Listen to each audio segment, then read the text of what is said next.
I'm in Hyde Park in central London. This is a royal park, so you could say that it's owned by the Queen, although I think it's unlikely we'll see her walking the corgis here anytime soon. It has been the site of many important events, such as concerts by the Rolling Stones, Pavarotti, the huge anti-Iraq war demonstrations, Give peace a chance.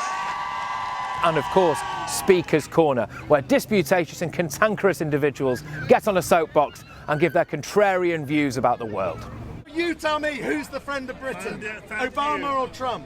Shame on you! No, shame on you! Shame on you! Shame on you! I'm standing on the site of the Great Exhibition of 1851. Although it was supposed to show off the world's achievements, realistically it wanted to make one thing really, really clear: that Britain stood alone as a leader in industry, textiles, steel and innovative inventions.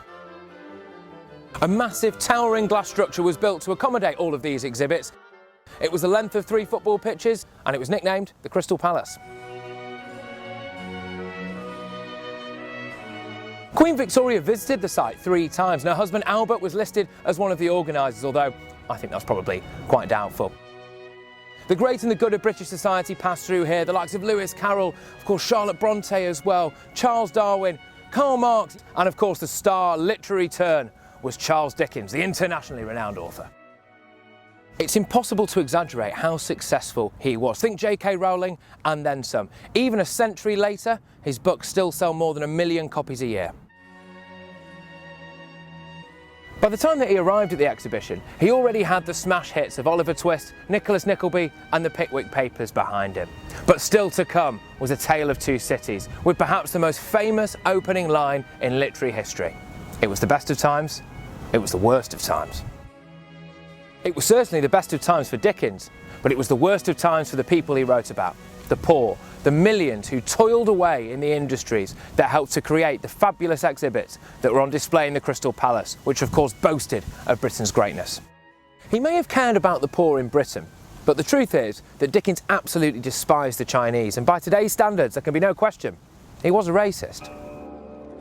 Consider the greatness of the English results and the extraordinary littleness of the Chinese.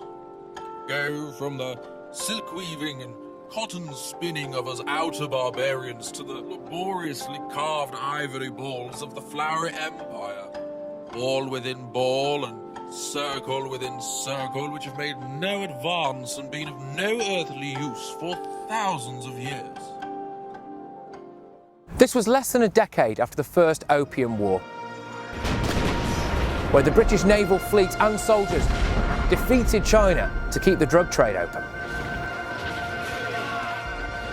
China banned opium and destroyed valuable bales of it, so Britain went to war to protect the trade. But they did more than that. They also claimed Hong Kong in the peace treaty.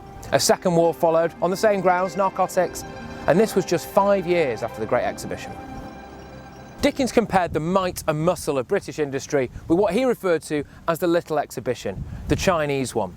He waxed lyrical about the power of the British printing press, which produced the Times every single day, and compared it with the antiquated Chinese version. Well may the 3 Chinese divinities of the past, present and future be represented with the same heavy face.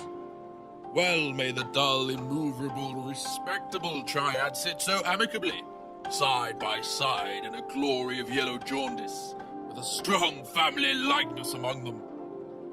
Another symbol of Chinese backwardness for Dickens was the 160-foot teakwood ship known as the Keying, otherwise known as the Chinese junk. It was acquired, or perhaps stolen, by several British people in Hong Kong and sailed back to Britain, where it was moored on the Thames and kept as a popular tourist attraction.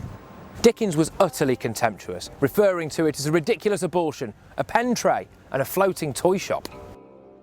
The best that seamanship can do for a ship is to paint 2 immense eyes on her bows, in order that she may see her way, and not to hang out bits of red rag in stormy weather to mollify the wrath of the ocean.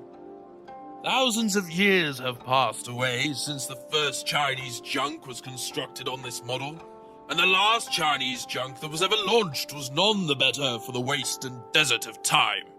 Western hatred of China has a long history, although now that China is a manufacturing powerhouse and will soon be the world's largest economy, those with Charles Dickens' outdated views have to be a little bit more refined.